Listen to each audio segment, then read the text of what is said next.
नमस्कार। एकता और अनुशासन एनसीसी का ध्येय वाक्य है।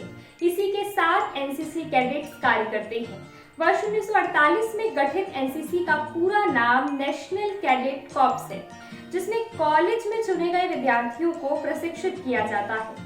इस प्रशिक्षण से उनमें वैयक्तिक दृढ़ता, अनुशासन और देश सेवा का भाव विकसित होता है। कोविड के दौर में भी कैडेट्स के प्रशिक्षण नहीं रुके।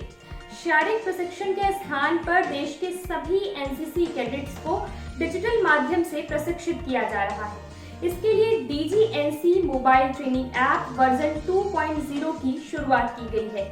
रक्षा सचिव डॉक्टर अजय कुमार कहते हैं कि यह केंद्र सरकार के डिजिटल इंडिया के दृष्टिकोण के अनुरूप है। इस NCC mobile training app version 2.0 से देश के सभी एनसीसी कैडेट्स को कोविड के दौर में भी प्रशिक्षण पूरी करने की सुविधा मिलेगी। यह ऐप हिंदी और अंग्रेजी इन दोनों ही भाषाओं में उपलब्ध है। एनसीसी कैडेट्स के लिए प्रशिक्षण से संबंधित सभी सामग्री जैसे 130 से अधिक प्रशिक्षण वीडियो, पाठ्यक्रम का सारांश और विभिन्न तरह के प्रश्नोत्तर भी इस ऐप पर उपलब्ध हैं। बीते साल अगस्त 2020 में DGNCC mobile training app launch किया गया था। तब से लेकर अब तक विभिन्न कैडेट्स कोविड संकट के बीच इसके माध्यम से प्रशिक्षण प्राप्त किए और उन्होंने ऐप के संबंध में अपना फीडबैक भी दिया। एनसीसी के महानिदेशक तरुण कुमार आइच के अनुसार यह एनसीसी कैडेट्स के लिए बेहद कारगर ऐप है। बीते साल शुरू हुए इस ऐप के बारे में प्राप्त फीडबैक के आधार पर उपयोगकर्ताओं के लिए इसे और सुविधाजनक बनाया गया और इसीलिए अब डीजीएनसीसी मोबाइल ट्रेनिंग ऐप का दूसरा वर्जन लाया गया है। कोविड के दौर में शारीरिक प्रशिक्षण संभव नहीं है क्योंकि सोशल डिस्टेंसिंग का पालन करना है।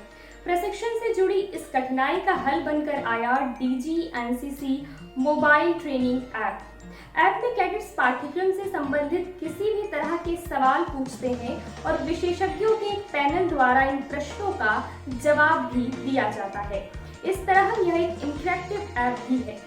अप्रैल 2020 से कोविड राहत कार्यों में संलग्न एनसीसी कैडेट्स ने राहत सामग्री का वितरण, दवाइयां, आंकड़ों का प्रबंधन और सामुदायिक जागरूकता बढ़ाने में अपना योगदान दिया है।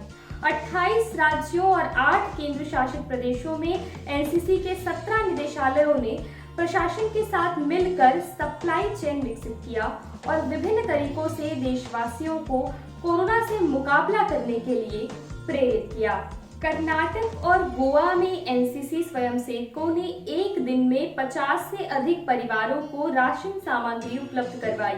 केरल और लक्षद्वीप में सेंट थॉमस कॉलेज 5 के यूनिट के कैडेट्स ने फ्रंटलाइन वर्कर्स और स्थानीय लोगों को खाने के पैकेट्स वितरित किए। कोट्टयम के एनसीसी यूनिट के कैडेट्स ने पुलिस विभाग के साथ मिलकर ट्रैफिक व्यवस्था बनाए रखने में सहयोग किया। महाराष्ट्र में एनसीसी कैडेट्स ने टीकाकरण के आंकड़ों का संयोजन और इसे लेकर जागरूकता बढ़ाने का भी प्रयास किया। कोविड के दौरान एनसीसी एक अद्भुत पहल कर रही है। इसमें भारतीय सेना के वेटरन्स यानी कि भूतपूर्व सैनिकों से संपर्क कर रही है। एनसीसी के कैडेट सेना के सेवानिवृत्त अधिकारियों और कर्मियों को फोन करते हैं, उनसे बातचीत करते हैं, कोविड के दौरान पूरी सतर्कता बरतने का आग्रह भी करते हैं। इस बेहद सुंदर प्रयास का परिणाम यह हो रहा है कि वेटरन्स अपने आसपास के लोगों को भी कोविड नियमों का पालन करने और टीकाकरण के लिए प्रोत्साहित कर रहे हैं। हर काम देश के नाम एनसीसी का यह मूल मंत्र है। देश के लिए अपने प्राणों की आहुति देने वाले वीरों की प्रतिमाओं को सहेजने और संवारने का काम भी एनसीसी कैडेट्स कर रहे हैं। #NCC for Statues हैशटैग के साथ कैडेट्स का यह अभिनव प्रयास सोशल मीडिया मंचों पर छाया हुआ है।